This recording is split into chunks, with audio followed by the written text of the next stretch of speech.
नमस्कार दोस्तों, मैं सिद्धांत ओलंपिक स्टडी में आपका बहुत बहुत स्वागत है। दोस्तों, आपका प्रश्न अगर ये है कि क्या मुझे लेखपाल का फॉर्म फिल करना चाहिए, आपका दूसरा प्रश्न ये है कि क्या मुझे लेखपाल के फॉर्म को फिल करने के बाद में कंप्लीट सिर्फ ऐसे एग्ज़ाम पे फोकस करना है या फिर जो अन्य एग्ज़ाम्स पैरेलल शेड्यूल हो सकते हैं उनकी भी प्रिपरेशन करनी चाहिए।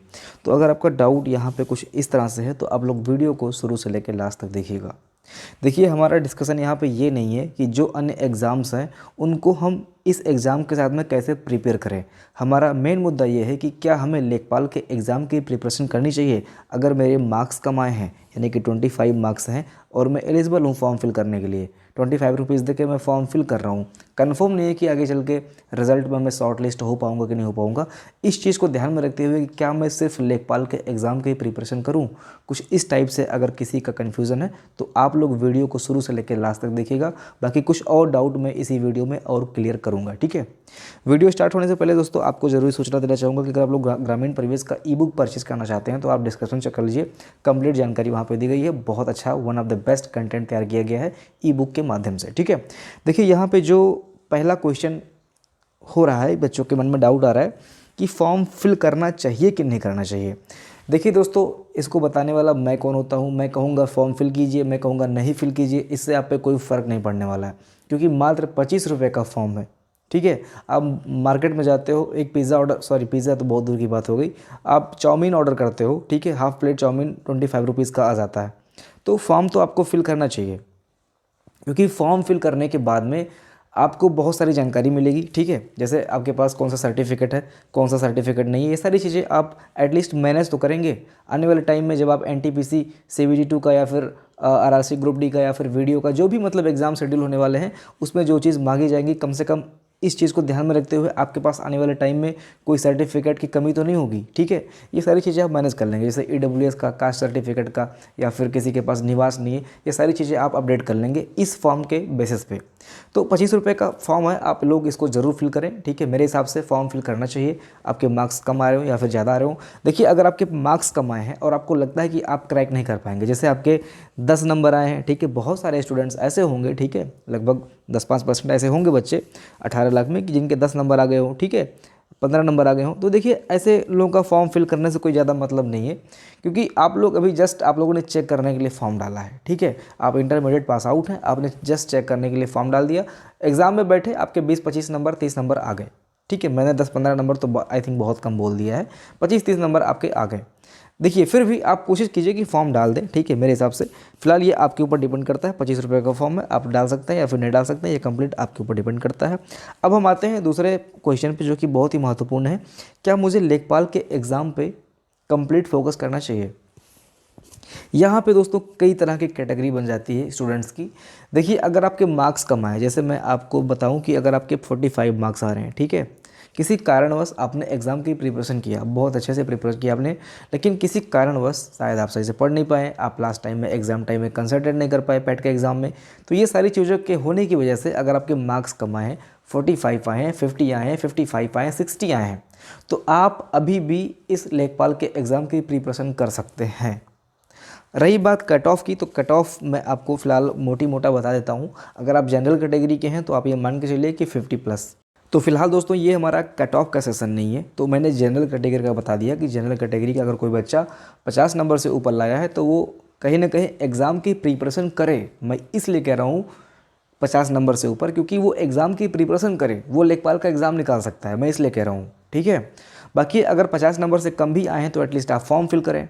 और यही चीज़ मैं SC ST के लिए बोलूँगा कि अगर आप 40-45+ लाए हैं, ठीक है, तो आप एग्ज़ाम की प्रिपरेशन कर सकते हैं, क्योंकि लास्ट टाइम में आपका कट ऑफ कहीं थोड़ा कम रहेगा, तो आप निकाल सकते हैं एग्ज़ाम। लेकिन अगर आप 45 बिलो हैं और 40 बिलो हैं, ठीक है, देखिए यहाँ पे मैं एग्जैक्ट नहीं बता रहा हूँ, इसलिए मैं कह रहा हूँ कि 40 से 45 के बीच में SC ST और 45 से 50 के बीच में जनरल और OBC, ये बच्चे जो क्वालिफाई कर गए हैं, इतने मार्क्स लाए हैं, वो एग्ज़ाम की प्रिपरेशन कर सकते हैं। लेकिन अभी मैं देखिए 2 पैटर्न यहाँ पे हो जा रहा है, 2 रास्ते निकल रहे हैं। एक होता है कि एग्ज़ाम की प्रिपरेशन कर सकते हैं और एक होता है मजबूरी ही करना। ठीक है। कर सकते में है, मजबूरी नहीं है, आपके पास विकल्प है। लेकिन जब मजबूरी है तो आप कीजिए, आपके पास कोई ऑप्शन नहीं है, आपने कोई अदर फॉर्म फिल नहीं किया है, आपका कोई आगे एग्ज़ाम नहीं है, सिर्फ लेखपाल का है, तो आप फॉर्म फिल कीजिए और एग्ज़ाम की तैयारी कीजिए। लेकिन जब आपकी मजबूरी नहीं है, आपने ग्रुप डी का फॉर्म फिल कर रखा है, आपका NTPC शेड्यूल है, ठीक है, आपका वीडियो का भी एग्ज़ाम हो सकता है, कांस्टेबल की वैकेंसी जो आई है उसमें आप बैठने को हैं, ठीक है। तो अगर आपके पास मजबूरी नहीं है दोस्तों, और अगर आपके 40-45 नंबर आ रहे हैं और आपको लगता है कि आप जो आपका ग्रामीण परिवेश सिलेबस है, आपका जो मैथमेटिक्स है, आपका जो GS का सिलेबस है लेखपाल में, देखिए मैं इसलिए सिलेबस का नाम ले रहा हूँ क्योंकि आपको पता है कि हिंदी है, ठीक है, आसान है, मानता हूँ हिंदी हो जाएगा।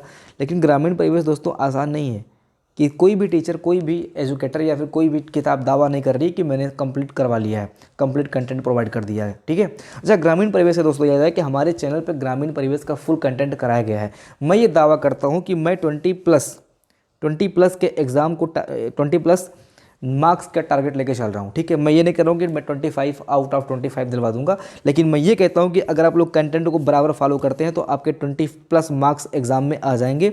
आप लोग डिस्क्रिप्शन चेक कर लीजिएगा, कंप्लीट हैंड राइटिंग नोट्स ई बुक आपको प्रोवाइड कराया गया है, ठीक है।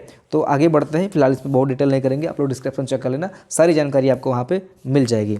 तो यहाँ पे जब 2 रास्ते हैं और एक रास्ते में मजबूरी है, तो मजबूरी में आपको जस्ट फॉर्म फिल करना है और तैयारी करनी है। और अगर आपके पास मजबूरी नहीं है और आपके मार्क्स कम आए हैं, और दूसरा आपको लगता है कि आपका सिलेबस जो ग्रामीण परिवेश है, ठीक है, ये आपसे नहीं हो पाएगा, जो आपका मैथमेटिक्स है जिसमें एलजेब्रा, जिसमें आपका ज्योमेट्री, जिसमें आपका DI, जिसमें आपका सांख्यिकी, सारी चीज़ें डाल दी गई हैं। मतलब आप देखेंगे तो न्यू पैटर्न है, ओल्ड पैटर्न नहीं है कि time and work, compound interest, simple interest. आपको यहाँ पे कुछ नया ही पढ़ने को मिलेगा। जैसा कि एलजेब्रा में आप देखेंगे तो यहाँ पे LCM एंड HCF है, एल्जेब्रिक एक्सप्रेशन के फॉर्म में, साइमल्टेनियस इक्वेशन है, फैक्टर थ्योरम है, आज तक किसी ने बताई नहीं, मतलब फैक्टर थ्योरम तो बहुत कम टीचर ने अभी तक शुरू किया पढ़ाने के लिए, ठीक है। आपको कंटेंट ही नहीं मिल पाएगा। ज्योमेट्री में आप आएंगे तो ट्रायंगल है, ठीक है, पैरेललोग्राम है, क्वाड्रिलेटरल है, काफ़ी सारी चीज़ें आपको नई चीज़ें देखने को मिलेंगी यहाँ पे। तो मेरे हिसाब से देखिए, अगर आपको लगता है कि आपसे नहीं हो पाएगा, गणित आपसे नहीं हो पाएगा, ग्रामीण परिवेश आपसे नहीं हो पाएगा, GS की आप देखेंगे तो पूरा UPSC भर्ती है। मैं ये नहीं कहता हूँ कि UPSC लेवल का है, लेकिन UPSC कितना है, आप UP स्पेशल GS पढ़िए, इसी में आपको इसी में कंप्यूटर पढ़ना है, बाकी सारी चीज़ें करंट अफेयर प्लस इतिहास, भूगोल और जो चीज़ें हो सकती हैं, स्टैटिक GK, डायनामिक GK, सारी चीज़ें इसमें पढ़ना है। मात्र 25 नंबर का है। तो देखिए, अगर आप सिलेबस के पॉइंट ऑफ व्यू से देखेंगे तो लेखपाल का जो सिलेबस है वो बहुत कठिन है। मतलब देखिए, जो पढ़ने वाला बच्चा है उसके लिए मैं नहीं कह रहा हूँ, मैं बार बार चीज़ें बता रहा हूँ कि जो पढ़ने वाला है, जो काफ़ी टाइम से तैयारी कर रहा है, 3 से 4 साल से लगे हुए हैं, या फिर जो इसी साल अच्छे से तैयारी कर रहे हैं, जिनके पेट में ठीक ठाक मार्क्स आए हैं, जो 50+ मार्क्स लाए हैं, उनके लिए कोई बहुत बड़ी बात नहीं है।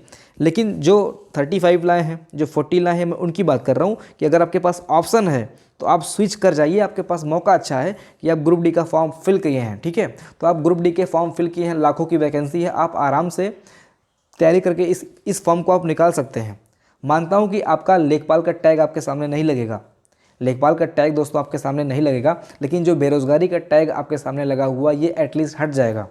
अदरवाइज़ पता चले कि आप लेखपाल की तैयारी करें, इसके चलते आप ग्रुप डी की भी तैयारी ना कर पाएँ, तो ना लेखपाल मिला ना ग्रुप डी मिला, दोनों चीज़ें नहीं मिलेंगी। तो यहाँ पे मैं प्रैक्टिकल बात कर रहा हूँ, ऐसा आई थिंक कोई अभी तक बताया नहीं होगा यूट्यूब पे।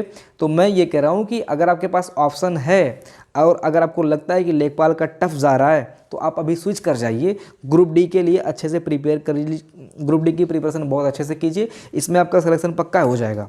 लेकिन लेखपाल में भी सिलेक्शन हो सकता है, लेकिन वही है कि आपको एड़ी चोटी का बल लगाना पड़ेगा, ठीक है। तो उम्मीद करता हूं कि आपका डाउट क्लियर हो गया होगा। और यहाँ पे मैं सिर्फ ग्रुप डी की बात नहीं कर रहा हूँ, आप यूपी कांस्टेबल में भी एलिजिबल हो सकते हैं, आपका वीडियो का भी एग्ज़ाम है, आपका जो है NTPC CBT 2 में भी शेड्यूल हो सकते हैं, मे भी हो जाए अगर अच्छी बात है, ठीक है। तो हो सकता है, मे भी हो सकता है भाई। देखिए, किसी कारणवश अगर पेट के एग्जाम में आपका कम मार्क्स आया है तो आप CBT 2 में सेलेक्ट हो जाएंगे, कोई बहुत बड़ी बात नहीं अगर आपने एग्जाम दिया होगा। तो वही सारी चीज़ें हैं जो आई थिंक आपको अभी तो कोई बताया नहीं होगा। ये सारी प्रैक्टिकल बात है, जो बच्चा सोचता है मैं उस लेवल की बात कर रहा हूँ। मैं इस लेवल की बात नहीं कर रहा हूँ कि मैं टीचर हूँ और मैं आपको बस कह रहा हूँ कि नहीं हो जाएगा, मुझे कोर्स बेचना है अपना। अरे सारे टीचर बोलेंगे कि हो जाएगा, जो 35 नंबर लाया वो भी फॉर्म फिल कर तैयारी करे, जो 20 नंबर लाया वो भी फॉर्म फिल कर तैयारी करे। मुझे यहाँ पे कोई कोर्स नहीं बेचना है, जो है वो आपके सामने प्रत्यक्ष है, ठीक है। तो मैं बस इतना कहूँगा कि अगर आपके पास ऑप्शंस हैं तो आप स्विच कीजिए विदाउट एनी हेजिटेशन आप स्विच कर सकते हैं। और अगर आपके पास ऑप्शन नहीं है तो फिर आप लेखपाल के एग्ज़ाम को अपना कंटिन्यू कीजिए। ठीक है, उम्मीद करता हूँ आपका डाउट क्लियर हो गया होगा। वीडियो को बहुत लंबा नहीं करेंगे, अदरवाइज़ ठीक है वायरल नहीं होता है, मतलब लोग देखते नहीं है इसको, आप बोल सकते हो। तो यहीं पे सेशन को एंड करते हैं। अभी भी कोई डाउट होगा, ठीक है, अभी भी कोई डाउट होगा तो आप कमेंट सेक्शन में लिखिएगा, जो भी डाउट होगा उस पर वीडियो बना दिया जाएगा। मिलते हैं अगली वीडियो में, पढ़ाई करते रहिए। जय हिंद।